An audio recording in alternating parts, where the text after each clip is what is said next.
munyemerere tubane muri iyi video. Ni video igiye kugaruka ku mateka y'amagorero, aho turasobanukirwa ati ese byatangiye ryari, byakozwe gute, hari ryari kugeza ubu. Bicuza nyine kuba ruri gutera imbere gende mu igororero, kandi nagumbye ko rangi hari undi musanzu harendi hari hanze.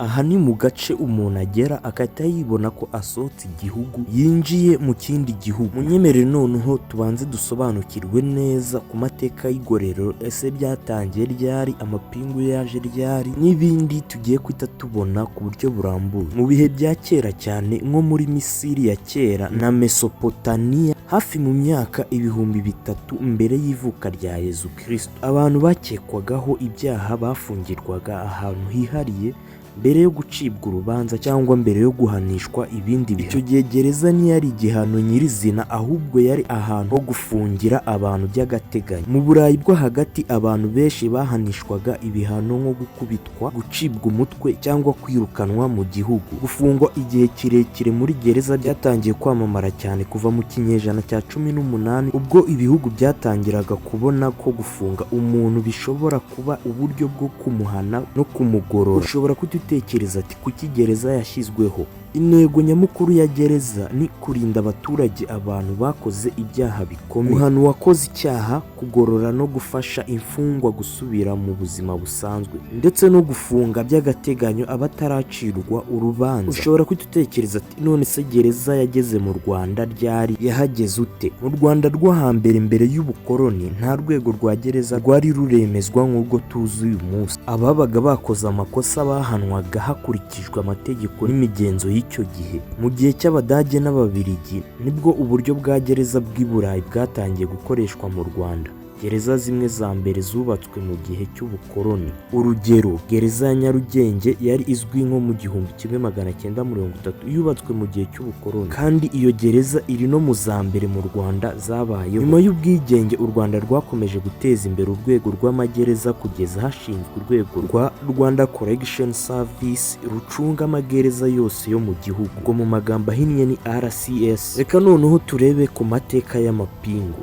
Amapingu ibivugwa mu rurimi rw'amahanga handcuffs amaze imyaka myinshi cyane akoreshwa. Mu bihe bya kera bakoreshaga ibyuma by'uburemere byinshi byitwaga manacles cyangwa shackles, ibyuma byafungaga amaboko n'amaguru y'ifungwa. Nyuma yaho haje amapingu afungurwa n'urufunguzo. Dore amapingu agezweho. Amapingu agezweho yatangiye gukwirakwira cyane mu kinyejana cya 19. Polisi nyinshi ku isi zatangiye kuyakoresha kuva mu kinyejana cya 10, kuva mu myaka yo mu 1950.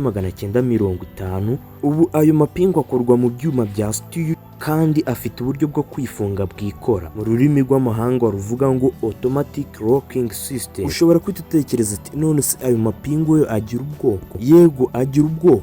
Dore ubwoko bw'amapingu ya mbere ni amapingu asanzwe afatanye n'urunigi rugufi, naho ubwoko bwa kabiri bw'amapingu ni amapingu afatanye n'icyuma gikomeye cyane. Aya mapingu yo akaba atuma umuntu atabasha kunyeganyega cyane. Hari n'amapingu afatanye n'ihinge, aya akaba ari nayo mapingu akomeye kurusha asanzwe. Hari n'amapingu ya parasitiki akoreshwa cyane mu myigaragambyo igihe hafashwe abantu benshi icyarimwe. Reka noneho turebe amagereza azwi cyane mu Rwanda. Mu Rwanda harimo amagereza menshi, hakaba hari na gereza nini cyane izwi nka Mageragere Prison. Ubu iyi gereza yitwa Nyarugenge Correction Facility. Iyi gereza yafunguwe muri 2016 kandi rifite ubushobozi bwo kwakira ibihumbi byinshi by'ifungwa. Ijambo prison cyangwa gereza ry'iki gihe ryakomotse ku buryo bwo gufunga abantu kugira ngo batekereze ku makosa yabo. Mu Rwanda ijambo gereza ryagiye risimbuzwa igororero kubera impinduka mu buryo bwo kureba no gufasha imfungwa. Mbere gereza yabonwaga cyane nk'ahantu ho guhana abantu bakoze ibyaha, ariko uko imyaka yagiye ishira, leta y'u Rwanda yatangiye gushyira imbere igitekerezo cy'uko umuntu wakoze icyaha atagomba guhanwa gusa, ahubwo agomba no gukosorwa, kwigishwa no gufashwa gusubira mu muryango ari umuntu mwiza. Ni muri urwo rwego hashinzwe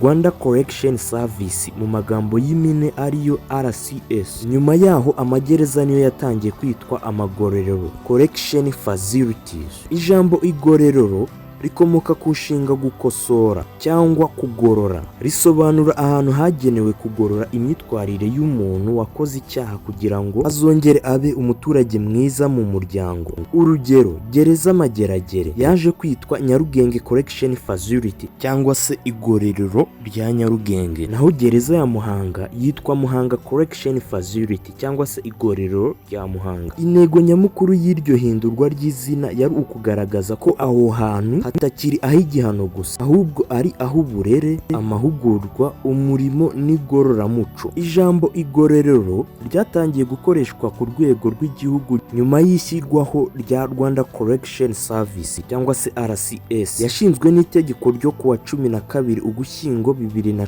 Iyi RCS yaje isimbura urwego rwa rusanzwe rwitwaga National Prison Service NPS. Intego yari ukuva ku gitekerezo cya gereza kibanda cyane ku gihano gusa, hagashyirwa imbere igororero no gusubiza umuntu mu muryango. Mu mwaka wa 2011 RCS yatangiye gukora ku mugaragaro, maze amagereza agenda atangira kwitwa amagororero, correctional facilities. Mu magambo make, mbere ya 2010 hariho gereza, prison. Muri uwo mwaka 2010 hashinzwe RCS. Muri 2011 hatangira gukoreshwa izina igororero ku rwego rw'igihugu. Nk'uko twabyiyumviye, igororero ryaje risimbura prison. Prison cyangwa se gereza yagiragwa ifungwa cyangwa se abanyururu. Nyuma yaho hamaze kuvugururwa havanyweho gereza hashyirwaho igororero. Ushobora kwita wibaza ati none se bifite iryihe tandukaniro mu mikorere yabyo? Prison cyangwa se gereza hari ahantu bashyiraga umuntu bakamufunga. Ubwinyagambura umuntu wabaga uri muri gereza cyangwa se muri prison yabaga afite kwari ukwinyagambura ajya gukora imirimo itandukanye. Iki gihe babumbaga amadafari n'indi mirimo y'ingufu itandukanye. Ariko nubwo ibyo bintu umuntu yabikoraga, nyine yabaga afunze, haba mu buryo bw'umubiri, mu buryo bwo mu mutwe no mu buryo bwo mu maboko. Ni ukuvuga ngo umuntu baramufungaga bakamufungura ahubwo yarangiritse kurusha uko bamufunze mbere ameze. Nyuma yaho, kubera ubuyobozi bwiza igihugu cy'u Rwanda rufite, haje kuvanwaho icyitwaga gereza, aricyo cyatumaga abantu bitwa ifungwa cyangwa se abantu bafunze. Aribwo haje kwitashyirwaho igororero. Igororero ryo riba ryihariye, haba harimo amashuri, ibibuga bitandukanye, ubworozi, imyidagaduro n'ibindi bintu byinshi bitandukanye bituma umuntu anezerwa ndetse bikamwibagiza ubwigunge, ubwihebe, kwitakariza icyizere n'ibindi. Kuri ubu ngubu umwana ashobora gukora ikosa rikomeye cyangwa se kugongana n'amategeko ku buryo bukomeye, akajyanwa mu igororero akagororwa neza, akiga, akavamo afite na diplome y'amashuri 6 yisumbuye. Ndabashimiye cyane ababanye natwe muri iyi video. Nge nitwa Olivier, Imana ibarinde.